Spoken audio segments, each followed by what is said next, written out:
प्रभु जी कर रहे हैं, पकड़ पकड़ कर सबको ला रहे हैं, कथा में बिठा रहे हैं।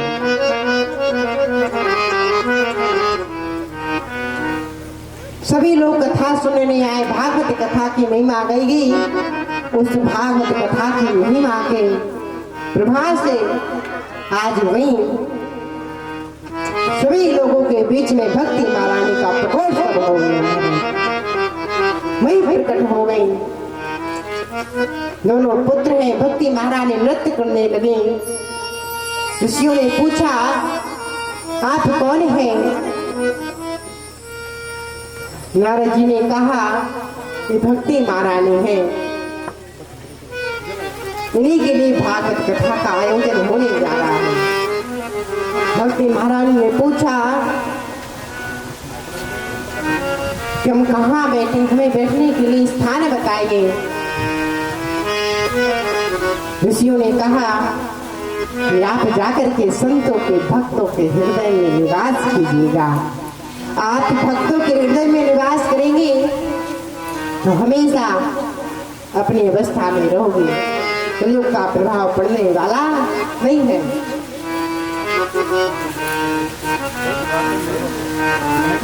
आज प्रश्न पूछा गया, महाराज भागवत कथा को कितनी बार सुनना चाहिए?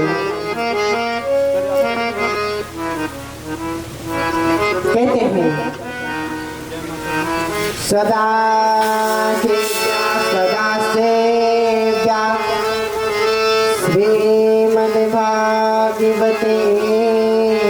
कथा। शुदा अर्थात भागवत सुनने की कोई अवधि नहीं है।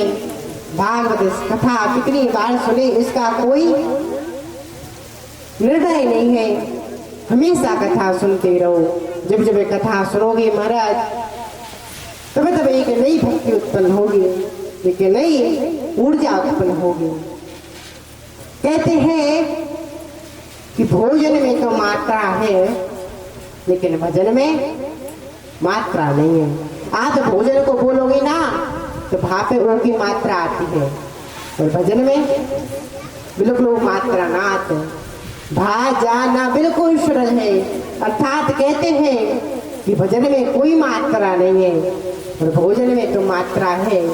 लेकिन आप लोग क्या करते महाराज, भोजन में तो बिल्कुल मात्रा ना लगाते और भजन में केवल 2 माला। और महाराज आज तो वो माला भी बंद हो गई, आज तो वो नाम भी बंद हो गए। इसलिए तो कहते हैं कि हमेशा भजन जपते रहो। भगवान के नाम में कोई बंदिश थोड़ी है प्यारे, जो आप बंदिश लगाए फिरते हो। खूब नाम जपो तो आप लोग तो उल्टे चलते हो। भोजन में तो कोई मात्रा नहीं लगाते। कहते हैं कि 3 बार भोजन, भजन 1 बार, और 2 में आ गए संकट 1000। भजन तो 1 बार करोगी, लेकिन शायद अब 1 बार भी हो जाए तो वो भी बड़ी कृपा है भगवान की ना। हमें तो कहते हैं कि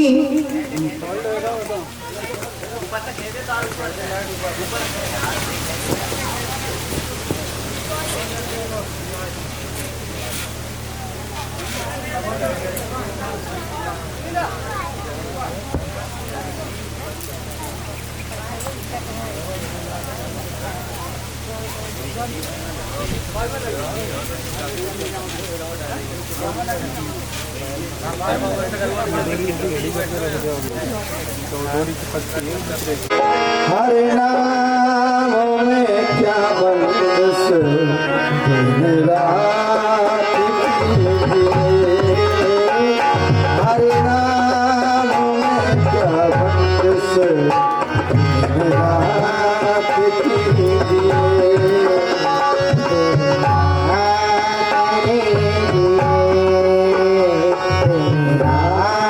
कीजिए।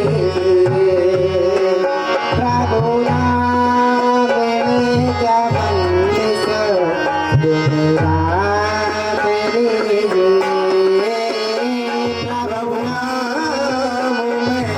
बंद से दिन रात लीजिए, दिन रात लीजिए, दिन रात लीजिए, दिन रात लीजिए।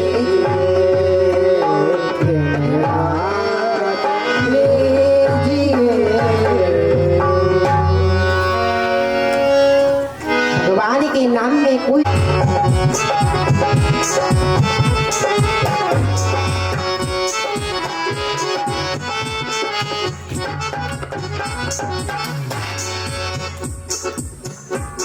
जगत में कोई न परमाने, जगत में कोई न परमाने, जगत में कोई न परमाने, जगत में कोई न परमाने, कोई न परमाने।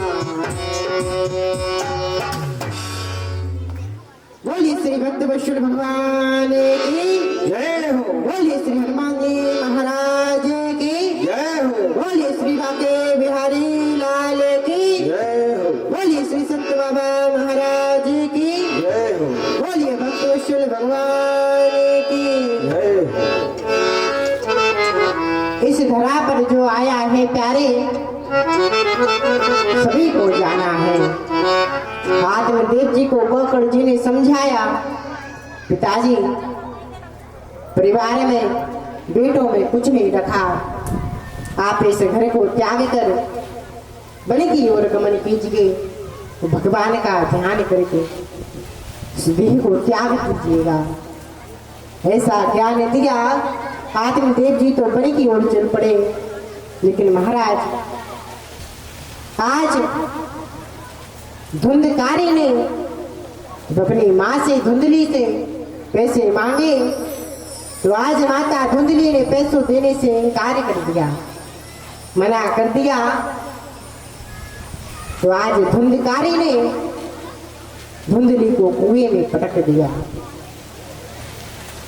इस प्रकार आज माता पिता को इतना दुख दिया प्यारे, कि आज बेटे के सर से माता पिता का हाथ उठ गया। धुंधकारी अकेला रहता 5 वेश्या को साथ लिया है। जब घर में कोई धन नहीं बचा, खाने के लिए अन्न नहीं बचा, तो महाराज जब संगत आती है तो संगत इतनी बुरी आती है तो महाराज सारा विवेक मिट जाता है। आज वो धुंधकारी वेश्या के संग में रह करके चोरी करता है। आज उसने राजा के हाथ से चोरी की। वेश्या ने कहा कि जब राजा को पता चलेगा तो धुंधकारी के साथ साथ हमें भी सजा होगी। इसी डर से उस सारे धन को लिया। वो 5 वेश्या ने धुंधकारी को बांध करके मुंह में आग के कोयले डाल करके महाराज उसकी हत्या कर दी। 5 वेश्याओं धन को ले जाकर दूसरे नगर में चली गई। धुंधकारी मरा तो महाराज प्रेत होने में गया। वायु का आहार करता है, रहने को जगह नहीं है। चारों तरफ लोगों को डराता है, विभिन्न रूप रखकर गांव वालों को डराता है। महाराज एक दिन तो गोकर्ण जी के सामने आ गया, अनेक प्रकार के रूप दिखाने लगा। गोकर्ण जी ने देखा, पूछा कौन हो, लेकिन प्रेत पीड़ा होने के कारण धुंधकारी में कोई शब्द नहीं है। गोकर्ण जी ने मंत्र लिया और जाकर के धुंधकारी के ऊपर फेंका। धुंधकारी की वाणी वापस आ गई। धुंधकारी ने कहा, अहम राता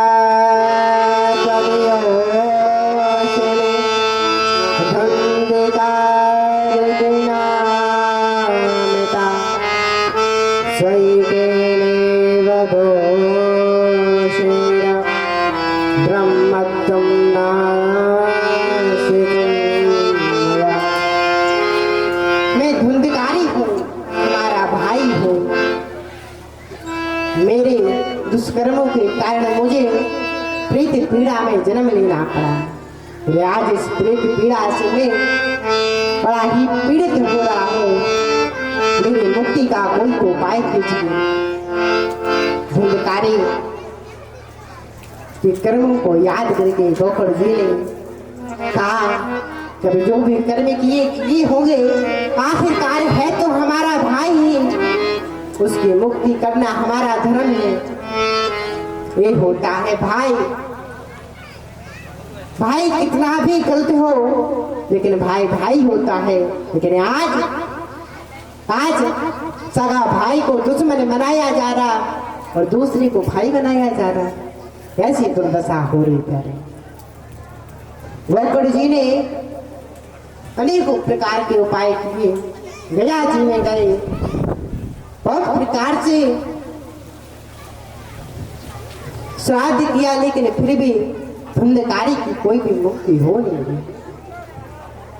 प्रश्न ये खड़ा है कि गया जी में तो अच्छी से अच्छी कितना भी दुराचारी पापाचारी व्यक्ति हो, लेकिन गया जी में श्राद्ध से उसकी मुक्ति तो हो जाती है, धुंधकारी की मुक्ति क्यों नहीं हो रही?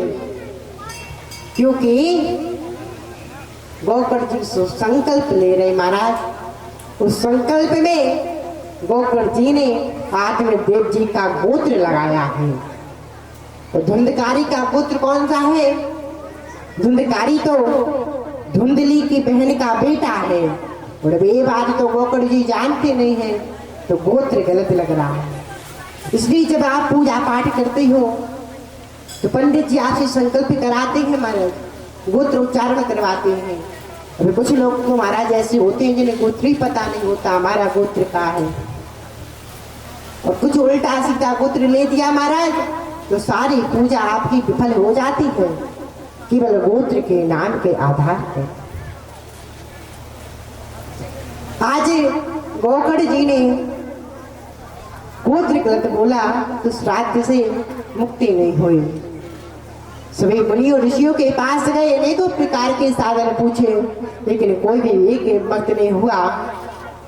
तभी गोकर्ण जी ने अपने तपोबल के कारण आज सूर्यदेव की गति को रोक लिया। और महाराज सूर्यदेव से पूछा कि कोई साधन बताइए जिससे हमारे भाई की मुक्ति हो जाए। सूर्यदेव ने कहा, आप श्रीमद् भागवत महापुराण का गान करिए, इससे अवश्य मुक्ति होगी। इस प्रकार श्रीमद् भागवत महापुराण का गान किया गया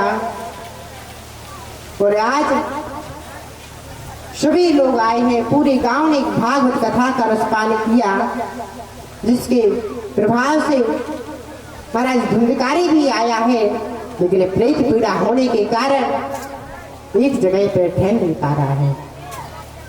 तो गोकर्ण जी ने एक 7 गांठ का बांस लिया महाराज। उस बांस में कहा, धुंधकारी तुम इसमें निवास करो। इस प्रकार एक बांस में धुंधकारी 7 दिनों तक रहा। प्रथम दिन की कथा हुई तो बांस की प्रथम गांठ खुल गई। इस प्रकार 7 दिन की कथा से 7 गांठें खुल गई। जब 7वें दिन की कथा हुई तो धुंधकारी के लिए स्वर्ण का विमान आया है, वैकुंठ धाम से महाराज पार्षद बुलवाने आए हैं। गोकर्ण जी ने पूछा कथा तो सभी ने सुनी, विमान लेने के लिए काय को आओ?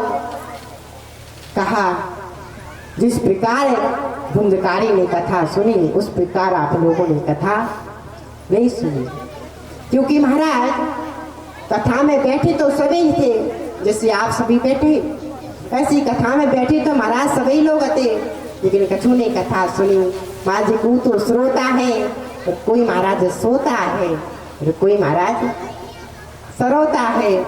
किसी की जुबान चल रही है, किसी के हाथ चल रहे हैं महाराज, कोई बतियावे में लगा है तो कोई महाराज चुगली करने में लगा है। केवल धुंधकारी ने कथा सुनी। श्रोता भी अनेकों प्रकार के होते हैं प्यारे। एक व्यक्ति था, कथा सुनने आया, वो महाराज कथा में आवे और सो जावे। अब एक दिन वही पंडित जी से बोला कि महाराज आप कथा तो अच्छी कहते हो, कथा में नींद बढ़ जाती है। हम जब घर पर आते ना महाराज तो हमें नींद की गोली खाने पड़ती, तो नींद आती, और कथा में बिना खाए नींद आ जाती। तो आप कथा 7 दिन की जगह 14 दिन करो। कुछ लोग ऐसे भी होते हैं कथा में आए और सो जाते। अब एक पंडित जी थे, कथा सुनने आए और कथा सुनने आए महाराज 2-3 श्लोक सुने और सो गए। अब वो पंडित जी की एक दुकान थी कपड़ों की, तब वह कथा में बैठे बैठे सो रहे और सोने में सपने देख रहे महाराज हमारी दुकान पर ग्राहक आए हैं। ग्राहक ने पूछा जी कपड़ा कितने का है? बोले ये कपड़ा 1 मीटर 5 रुपए का है। बोला ग्राहक हमें कपड़ा 5 रुपए में खरीदने वाले नहीं है, यदि आपको ये कपड़ा बेचना है तो हम 4.5 में लेंगे। पंडित जी बोले सपने में वार्ता चल रही महाराज। तो पंडित जी यहाँ से लगा रहे, ग्राहक यहाँ से लगा रहा। जब पंडित जी नहीं माने तो ग्राहक जब दुकान से लौटने लगा, और जब ग्राहक लौटने लगा तो पंडित जी ने सोते सोते महाराज कह रहे अरे रुक जाओ, 5 में नहीं, अगर 4.5 में लेना है तो तुम 4.5 में ले जाओ। और महाराज इसी प्रकार सोते सोते पंडित जी के आगे जो महाराज आगे का श्रोता बैठा उसका कुर्ता पकड़ा और महाराज दोनों हाथों से कुर्ता पकड़ा और खींच के लटका दिया, ले जाओ। और जब आंखें खुली देखा कोई नहीं। पंडित जी ने कहा अरे ले जा 4.5 में 2 हाथ पसार, हो आने वाले भगत को कुर्ता दे दो। महाराज कथा सुनने आए, वो कथा में महाराज दुकान भी चला रहे, आंगे वाले भक्त का कुर्ता लिया फाड़ कर लटका दिया, ले जा। और जब देखा कोई लेने वाला, श्रोताओं ने कहा क्या हो रहा है? बोले हमारी दुकान पर ग्राहक आया, कपड़ा मांगा, हमने कहा 5 का देंगे, बोले 4.5 का लेंगे, हमने कहीं ले जा। बोले आप दुकान पर नहीं बैठे, आप तो कथा में बैठे। तो कुछ इस प्रकार के भी श्रोता होते हैं, और कुछ इस प्रकार के श्रोता है, तो इसीलिए सभी के लिए विमान नहीं आया, कुछ ही के लिए विमान आया। रोकड़ जी ने कहा कि हम आप सभी की मुक्ति के लिए दोबारा श्रीमद् भागवत महापुराण का आयोजन करेंगे। दोबारा भागवत कथा कही गई, सभी ने चित्त लगाकर कथा सुनी। हो महाराज अंत समय में, अंतिम दिवस में क्या हुआ? आकाश से हजारों विमान आ रहे हैं, स्वर्ण के विमान हैं, पार्षद हैं, सभी जा रहे हैं विमानों पर। इसीलिए तो कहते हैं कि जिनके कान भगवान की कथा नहीं सुनते महाराज, उनके कान कैसे हैं? जिनकी आंखें भगवान का दर्शन नहीं करती, संतों का दर्शन नहीं करते, उनकी आंखें कैसे हैं? कहते हैं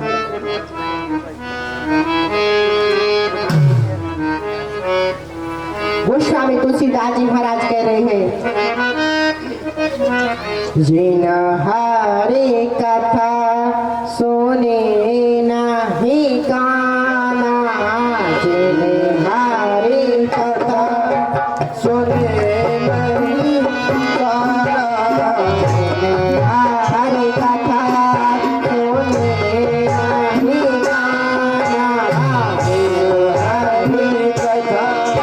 सोने नहीं काना,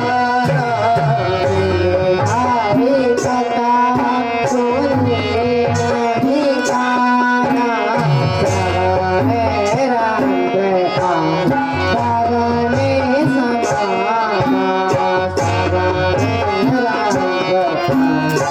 भरने समाना,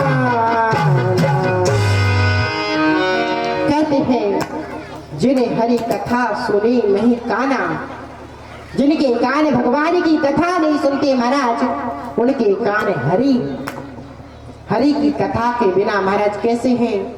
अही भवन समाना। यही कहते हैं सांप को, सांपों के बिल के समान है। और जिनकी आंखें महाराज, जिनकी आंखें संतों का दर्शन नहीं करती, भगवान का दर्शन नहीं करती, उनकी आंखें आंखें नहीं महाराज। जिस प्रकार एक मोर पंख पर आपने देखा हो एक आंख सा चित्र बना रहता है, बिल्कुल वो इस मोर पंख की आंखें हैं। इसलिए सभी को कहना चाहिए कि हे प्रभु, कि मैं जिस दिन आपको ना देखूं, सभी को कहना चाहिए कि हे प्रभु, मैं जिस रात आपको ना देखूं, मैं जिस दिन आपको ना देखूं, उसी दिन हमारी आंखें अंधी हो जावे। कहना चाहिए कि हे प्रभु, हमारी आंखें आपका इंतजार कर रही हैं, कब इंतजार है, कब आओगे। इसलिए अपनी आंखों को संसार में लगाने से बेहतर है एक बार भगवान का इंतजार करने के लिए भी तो देखो, एक बार भगवान को देखने भी इन आंखों को देखो, इन आंखों का आना भी सफल हो जाएगा।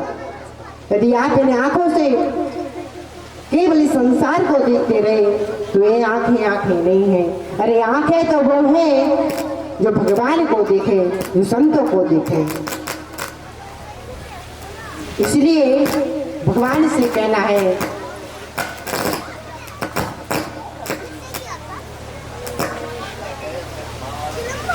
भगवान से सभी को कहना, दोनों हाथ उठा करके, हे प्रभु,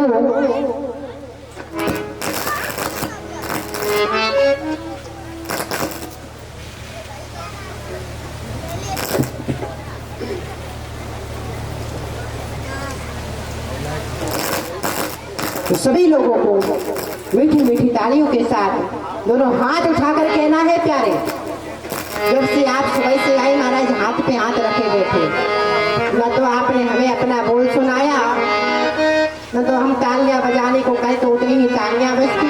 तो दोनों हाथ उठा करके भगवान से कहना है कि हे प्रभु, हमें आप का इंतजार है, हमारी आंखें आपका इंतजार कर रहे हैं, कब दर्शन दोगे। अरे आंखें तो वही है जो भगवान का दर्शन करें, अब वो आंखें आंखें किस काम की जो भगवान को ना देखे। इसलिए कहना है, आंखों को इंतजार है सरकार आपका, आंखों को इंतजार है सरकार आपका,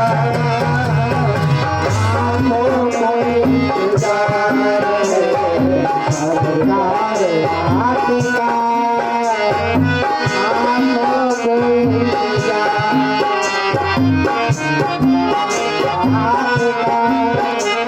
दीदार होगा कभी हमें, दीदार होगा कभी हमें सरकार आपका, आंखों को इंतजार है सरकार आपका, आंखों को इंतजार है सरकार आपका। दीदार होगा कब हमें, दीदार होगा कब हमें सरकार आपका, आंखों को इंतजार है सरकार आपका,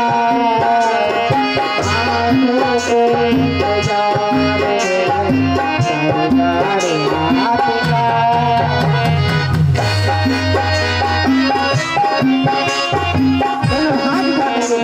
तालियों की सजा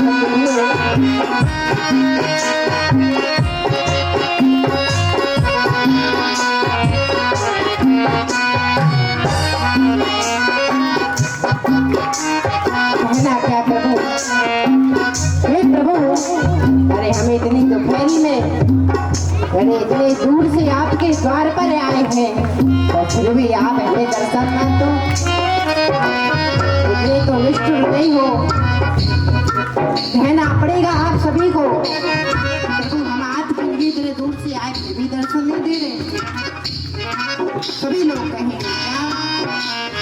आया हूँ तेरे द्वार पे मुझको संभालिए आया हूँ तेरे द्वार पे मुझको संभालिए दर्शन की आस दिल में खाली मकालिए दर्शन की आस दिल में संभालिए रात दम दे रात दम दे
मित्र दूर से आए हैं ऐसी दुपहरी में आए हैं केवल एक आरजू लेकर आए हैं क्या हे प्रभु हमारी केवल ही आरजू है एक बार ये निभाए हमारी प्रकृति को कर लो अरे आपकी निभाई तारिका की ओर हो गई उतना की ओर हो गई महाराज एक बार हमारी प्रकृति कहना पड़ेगा क्या काश की है यार जो एक बार देख लो काश की है यार जो एक बार देख ले रानी से फूल टूट कर शायद फिर ना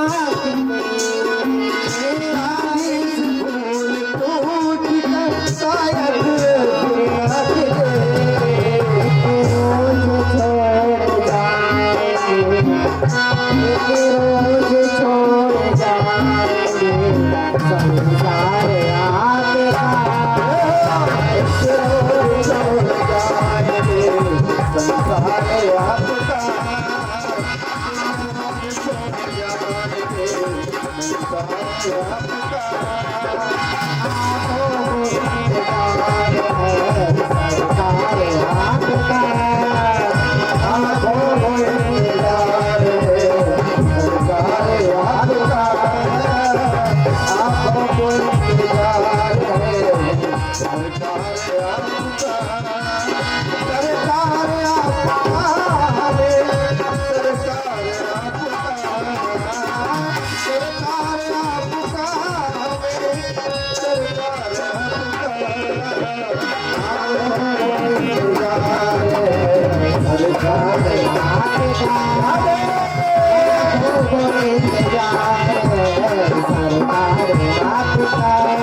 कहना पड़ेगा हे प्रभु कभी से आस लगाई है कभी से तो इंतजार में ये आंखें हैं जब आए तो दर्शन करा दो दोनों हाथ उठा कर कहेंगे दोनों हाथ उठा करके आंखों को इंतजार है सरकार हाथ का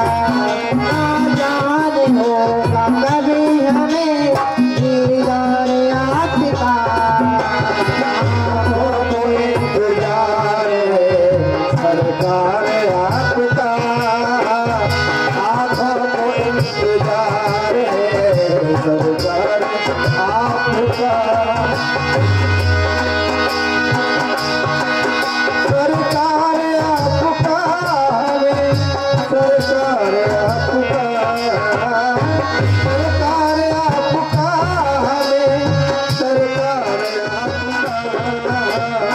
आंखों का इंतजार है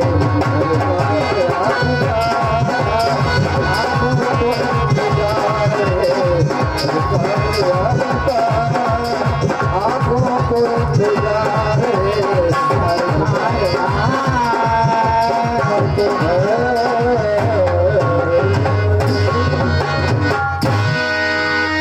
बोलिए श्री भक्त वत्सल भगवान की जय हो बोलिए श्री बांके बिहारी लाल की जय हो बोलिए श्री सत्य बाबा महाराज की जय हो बोलिए श्री शंकर भगवान की जय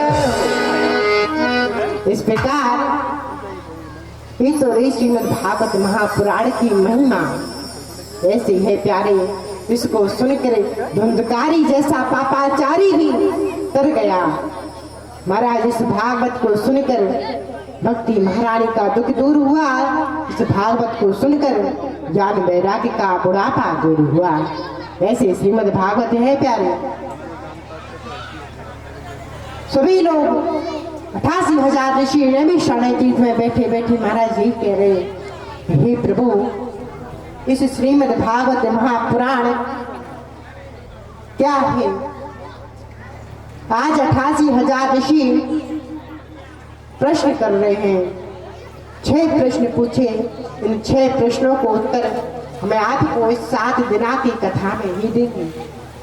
कौन से 6 प्रश्न पूछे कहते हैं किं क्रिया शास्त्र सारः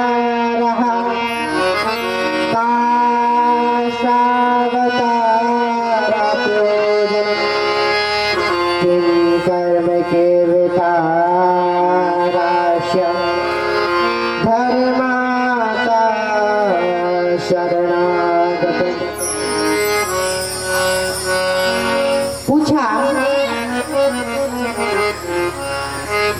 कि भगवान महाराज मनुष्य का धर्म क्या है।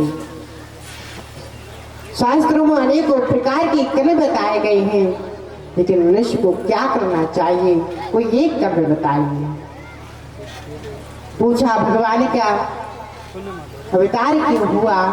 भगवान की लीलाओं का वर्णन किए। भगवान के कितने अवतार हैं। भगवान किस प्रयोजन से देवकी के गर्भ में आए महाराज। तो जब भगवान इस धरा धाम को छोड़कर गए तो धर्म किसके शरण में गया मुझे वो भी बताइए।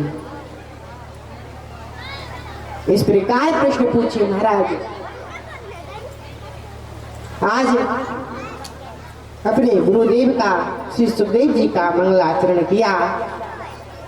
सूत जी बड़ी प्रसन्न हो गई क्योंकि महाराज जब वक्ता से कोई श्रोता प्रश्न पूछता है महाराज वो जो प्रश्न ऐसे पूछे उन प्रश्नों से कथा की गंगा बहने लगे तो महाराज वक्ता को इतनी प्रसन्नता होती है क्या बताएं। कैसे महाराज कथा आती है राम कथा में कि जब माता पार्वती भोलेनाथ का विवाह होके आया प्यारे मैया ने देखा भोलेनाथ के सर पर कोई स्त्री बैठी है। मैया बोली अरे बहन आप कौन हैं आप अपना थोड़ा सा परिचय तो दीजिए। वही बोली तुमने बहन बना ही लिया है तो फिर बहन ही समझो हम भोलेनाथ की पत्नी हैं। अच्छा भोलेनाथ की पत्नी हो तो भोलेनाथ के सिर पर गाय को चढ़ के बैठी महाराज। बोली कि जो पति की गवार अपनी पत्नी को अपने सिर पर बैठा लेना महाराज तो फिर वो पत्नी सिर पर चढ़ने वाली नहीं है। आज भोलेनाथ ने हमें बैठे नहीं महाराज बैठाया है। भोलेनाथ ने खुद बैठाया है। आप कहो तो आप हम उतरने वाले नहीं हैं। क्योंकि भोलेनाथ ने बैठा लिया और बैठा लिया सो महाराज बैठा लिया। बोली अच्छा अपना नाम तो बताओ। बोलेगा आपका जन्म हुआ हिमालय से और हमारा जन्म हुआ हिमालय से। आपका नाम पार्वती तो हमारा नाम है गंगा। तो आपका जन्म पहाड़ से हुआ तो हमारा जन्म भी तो पहाड़ से हुआ। तो हम आप बहनी बहने हैं। गंगा मैया से वार्ता चली। माता पार्वती ने कहा कि आप नीचे क्यों नहीं बैठती। गंगा मैया बोली मैंने भरा धाम पर जो पापी पाप करते हैं मैंने उनको मुक्ति प्रदान की है। इस कार्य को बड़ा जानकर भोलेनाथ ने हमें अपने सिर पर चढ़ा दी है। माता पार्वती को लगा अच्छा तुम गंगा हो, तुम लोगों को पवित्र करती हो, लेकिन लोगों को तुम तक आना पड़ता है। तो आज हम भी ऐसी गंगा को प्रवाहित करेंगे महाराज। इस गंगा तक तो महाराज जाना पड़ता है, लेकिन हम ऐसी गंगा बहेंगे जिस तक तुमको जाना नहीं पड़ेगा। वो गंगा स्वयं आपके चरणों में, आपके गांव में, आपके मोहल्ले में खुद बहेगी। कौन सी गंगा? राम कथा की गंगा महाराज। तुमसे माता पार्वती ने कुछ प्रश्न पूछे। उन्होंने प्रश्नों को जानकर भोलेनाथ ने उन प्रश्नों का उत्तर दिया, जिसे हम कहते हैं राम कथा।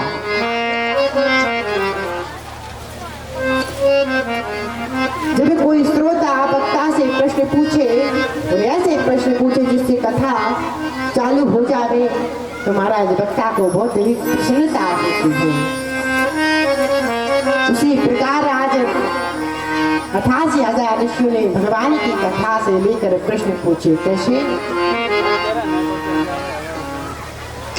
कहते हैं पूछे रघुपति कथा प्रसंगा सकल लोक जग पावनी गंगा। ऐसी कथा को प्रभावित कर रहे महाराज। सूत जी ने मंगलाचरण किया और कहा कि मनुष्य का प्रथम धर्म है निष्काम भक्ति करना, सत्य बोलना। भक्तियां भी दो प्रकार की होती है प्यारे। कौन कौन सी? कहते हैं एक तो होती है महाराज मांगने वाली भक्ति। आप भगवान के द्वार पर जाओगे, अनेकों प्रकार की इच्छाओं को लोगी। एक तो वो भक्ति हुई और एक भक्ति होती है महाराज निष्काम भक्ति, जो भक्ति प्रहलाद जी ने करी। कहते हैं प्रेम में ना हो वासना तो वरदान बन जाता है, और भक्ति में ना हो कामना तो भगवान बन जाता है। वो भक्त जो कभी भी भगवान से कुछ मांगे ना, वही भगत श्रेष्ठ है। भगवान के अवतारों की कथा कही। भगवान के 24 प्रकार के अवतार हुए हैं। कौन कौन से? कहते हैं नारायण नारद हरे, कपिल देव श्री राम, हंस हयग्रीव मोहिनी, दत्तात्रेय सुखधाम, नरसिंह वामन व्यास जी, ऋषभ देव कुमार, यज्ञ पुरुष धन्वंतरी, बोध कल्कि अवतार, क्रतुराजा कृष्णचंद्र भगवान परशुराम मत्स्य कर्मठ पद्म पुराण बखान। ये महाराज भगवान के 24 अवतार हुए हैं। आज 88,000 ऋषियों ने पूछा, हे प्रभु हमें बताइए कि श्रीमद् भागवत महापुराण को क्यों लिखा गया, कहाँ लिखा गया, किस कारण लिखा गया, किसने लिखा गया, कब लिखा गया। सूत जी ने कहा कि एक बार महाराज जब वेद व्यास जी महाराज 18 पुराण 6 शास्त्रों को लिखकर महाराज बैठ गए। इतनी बड़ी महाभारत लिख दी, इतने बड़े ग्रंथ लिख दिए, लेकिन महाराज शांति नहीं मिली। क्योंकि शांति भगवान की कथा में है, भगवान की लीला में है। असंतोष मन से बैठे, खिन्न मन से बैठे नारद जी भगवान का चिंतन कर रहे। हमने इतने पुराण लिख दिए प्यारे, इतनी कथाएं लिख दी, लेकिन शांति नहीं मिली। क्योंकि शांति तो तब मिलेगी जब संतोष होगा। सबसे बड़ा धन है संतोष। आप कितना भी कमा लो, यदि संतोष नहीं है तो महाराज कुछ भी नहीं। कहते हैं गज धन गज धन गज धन गज धन और रतन धन था। जब आवे संतोष धन सब धना धूरी समान। महाराज आप कुछ ना भी कमा लो, लेकिन जब तक संतोष नहीं है तब तक कुछ होने वाला नहीं है।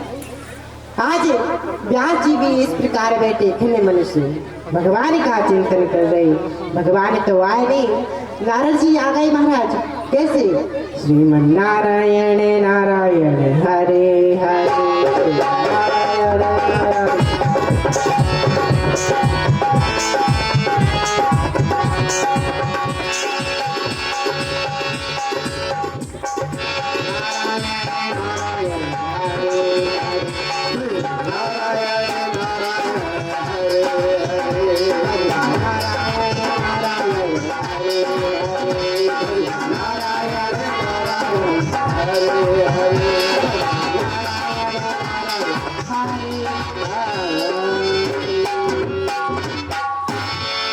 इस प्रकार नारायण नारायण का कीर्तन करते हुए महाराज व्यास जी के पास आए।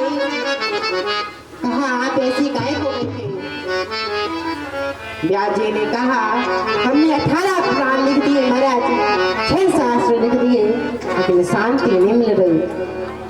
नारद जी ने कहा यदि शांति पानी है, शांति का लाइसेंस तो भगवान की लीलाओं के पास है। आपने अभी तक भगवान की लीलाओं की कथा नहीं सुनी।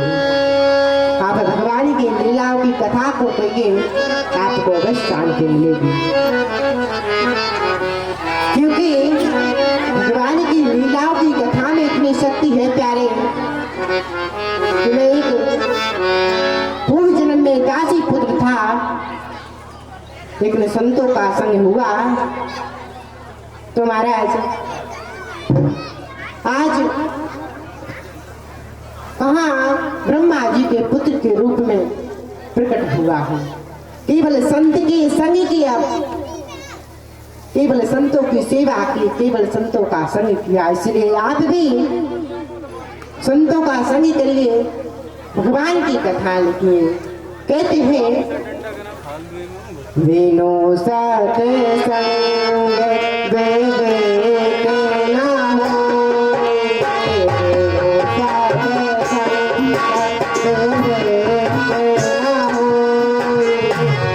सत्संग विवेक न होय, रामेक नामे सुलभ न सोई, रामेक नामे सुलभ न सोई। क्योंकि जब तक राम जी की कृपा नहीं होगी, हरि की कृपा नहीं होगी, तब तक संत मिलने वाले नहीं हैं। और जब संत नहीं मिलेंगे तब सत्संग कैसे होगा। इसलिए राम की कृपा होगी तो संत मिलेंगे, और संत की कृपा होगी तो सत्संग मिलेगा, और सत्संग की कृपा होगी तो महाराज विवेक मिलेगा। इसलिए तो कहते हैं नारद जी संतों का महत्व बता रहे हैं। संतों के संग किस किसने लगा, कौन कौन ने संतों का संग किया, तो आज उनकी बिगड़ी वही बन गई महाराज। इसलिए तो आपसे कहते हैं कि भगवान की कथा सुनो। तो भगवान की कथा को सुनोगे तो महाराज संतों का संग भी होगा, और संतों का संग होगा प्यारे तो महाराज सत्संग भी होगा, और सत्संग होगा तो महाराज विवेक भी आएगा। इसलिए तो हम बार बार कहते हैं क्या, संतन के संग लागे रे, ओ संतन के संग लागे रे, तेरे अच्छे बनेंगे। संतन के संग लागे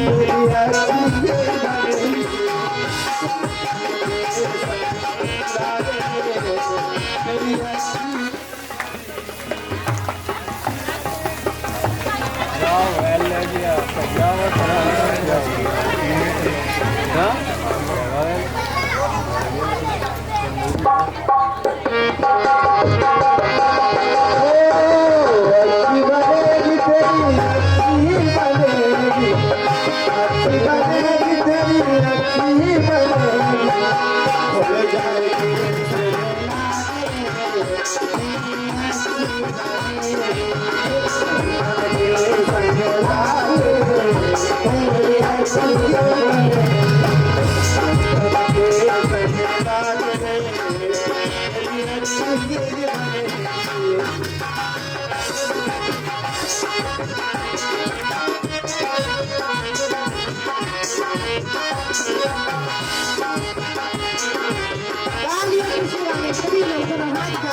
करने से किसकी बन गई। हमें ऐसे व्यक्ति हैं महाराज, पहले सबूत रख लेते हैं किसी की हुआ है कि नहीं हुआ है, तब विश्वास करते हैं। कहते हैं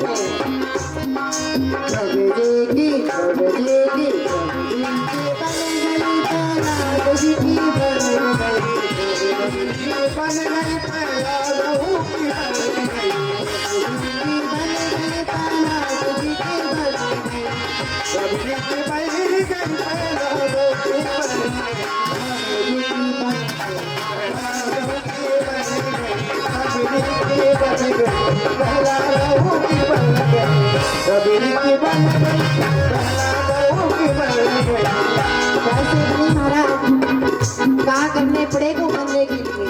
प्रभु जी ने कहा करो, कैलाश जी ने कहा करो, कथा आएगी जाके। कहते हैं हरे के तने में लाग रे, हरे के तने में लाग रे, तेरे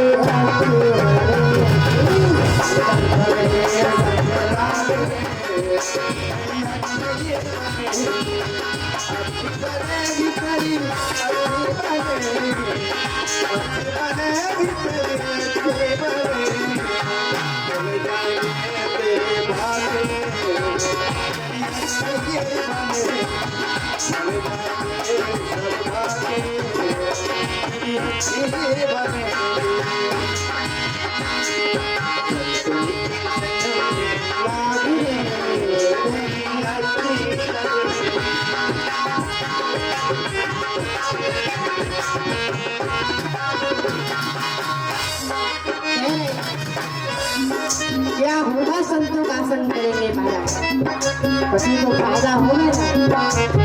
कोई कभी तक फायदा ना होगा तब तक हम बिना फायदा के कुछ करते ही नहीं है। कुछ तो फायदा होगा तब हम संतों का संग करेंगे। फायदा भी सुन लो क्या होगा। कागा से कागा से कागा से संग बनाया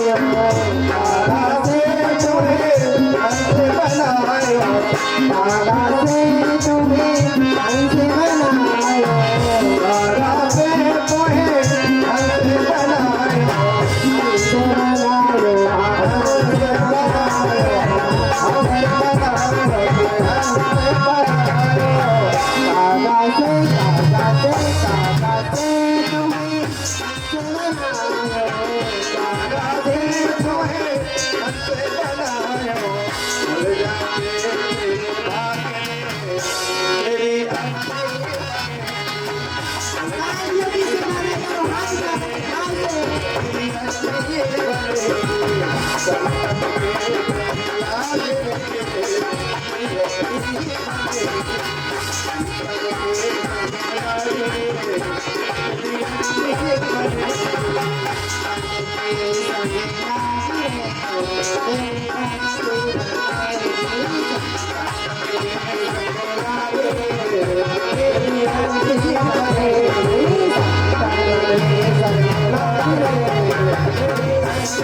बोलिए श्री भक्त वैष्णव भगवान की जय हो बोलिए संत भगवान जय हो बोलिए श्री भक्त भगवान जय हो नारद जी कह रहे महाराज कि हमने संतों का संग किया, संतों की सेवा की, तो आज हम कहाँ दासी पुत्र से ब्रह्मा के पुत्र हो गए। इस प्रकार कथा सुनाई तो वेद व्यास जी ने श्रीमद् भागवत महापुराण को लिखा, कुछ श्लोक अपने शिष्यों को सुनाए और कहा जाकर तुम इनका गान करो। आज उन्हीं श्लोकों को लेकर वेद व्यास जी के शिष्य बनी की ओर चले महाराज और उन श्लोका का गान करने लगे। और संयोग से महाराज उन्हीं पास में उन्हीं चंद्राओं में वेद व्यास जी के पुत्र श्री सुखदेव जी महाराज रहते हैं। उन श्लोकों को सुना, शिष्य श्लोकों का गान कर रहे हैं। वरहाते करण्यो कर्णकार देवद्रिवासः कनति कपीसं वेजन्ते जामानं नन्दान् वेणोदिधरसुदया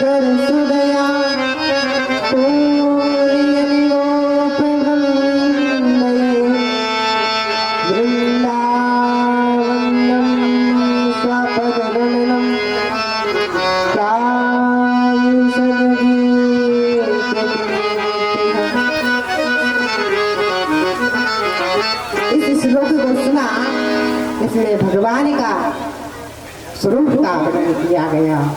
इतने मधुर श्लोकों को सुना, सुखदेव जी दौड़ लगाकर चले महाराज, बोले हमें और श्लोक सुनाइए।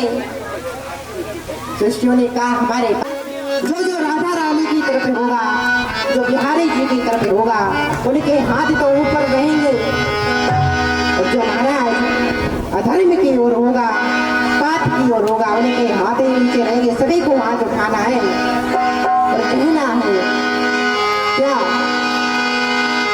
हम भुजा उठा कर कहते हैं हम हो गए राधा रानी। हम भुजा उठा कर कहते हैं हम हो गए राधा रानी।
नगर में खेलते हैं हम नगर नगर में खेलते हैं हम डगर डगर में खेलते हैं हम नगर नगर में खेलते हैं नगर नगर में खेलते हैं हम नगर नगर में खेलते हैं हम डगर डगर में खेलते हैं हम नगर नगर में खेलते हैं हम गली गली में खेलते हैं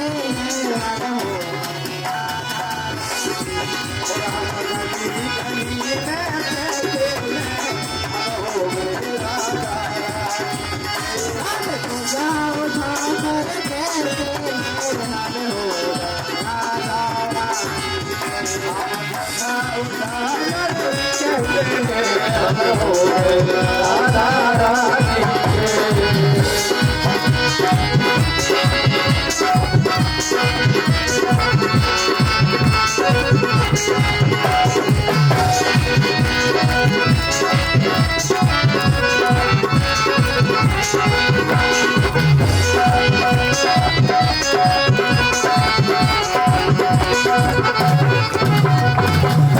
हम देवी राधा रानी के हम देवी राधा रानी के हम देवी राधा रानी के हम देवी राधा रानी के हम देवी राधा रानी के हम देवी राधा रानी के हम देवी राधा रानी के हम पूजा उठा कर खेलते हैं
आइए सभी लोग आरती की ओर तत्सोः सूर्यो जायता श्रोत्रान्दोर्षप्राणसमुखाग्निरजायतः इदगुं भविः प्रजलं मे अस्तु दशवीरगुं सर्वणगुं स्वस्तये आत्मसने प्रजासने पदुसने लोक्यसन्नभयसनिः अग्निः प्रजलं बहुलं मे करोत्तन्नं पयोरे तस्मासु दत्ता मन में बसा तेरी मूर्ति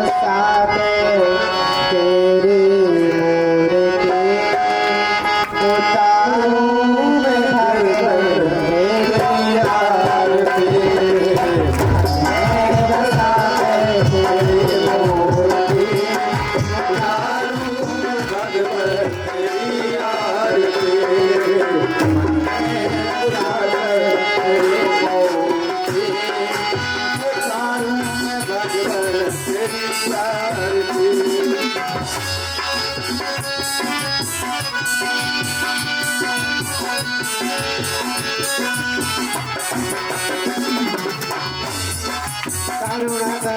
कष्ट हरो ज्ञान दो भगवान पद में बसुधा मेरी तार दो भगवान करुणा करो कष्ट हरो ज्ञान दो भगवान भव में फंसी नाव मेरी तार दो भगवान की जगह तुम्हारे पास है दर्द की दवा तुम्हारे पास है जिंदगी दया की है दुकान तेरी मन में बला कर मूर्ति उतारो भगवान तेरी आरती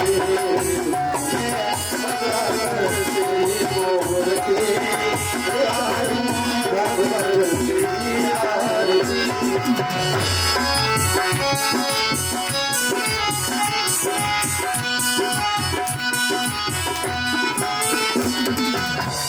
मांग ज्ञान चमके यही प्रभु भगवान जिंदगी जब तेरा कर दे अर्पण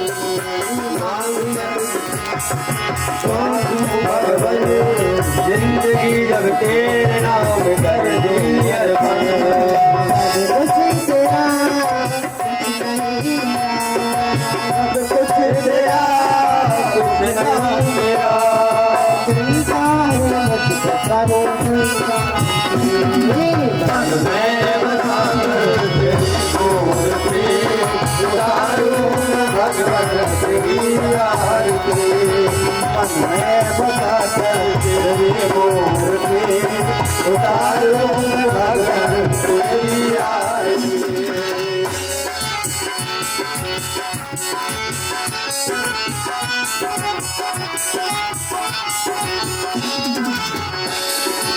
मन में बसा कर तेरी मूर्ति उतारूं भगवान तेरी आरती उतारूं भगवान तेरी आरती संतोर गौरम करुणावतारम संसार सारम भुजगहारम सदा वसंतम हृदय भवानी शरणं नमामि तमेव भारतपिता त्वमेव त्वमेव मन्त्रिः सदा त्वमेव तमेव विद्यादेवं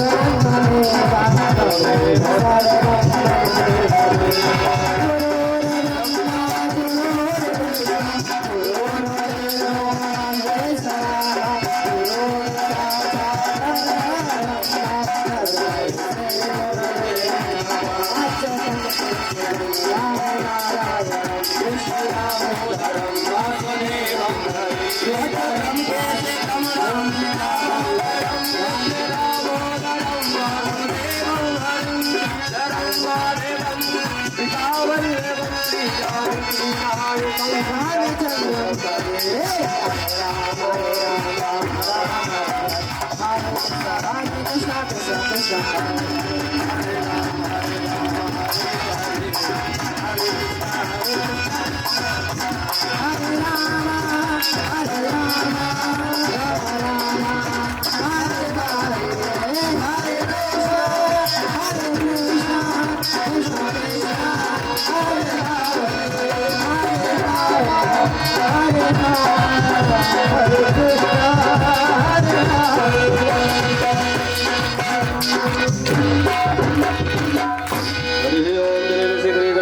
देवाधिवंदना स्वात्मा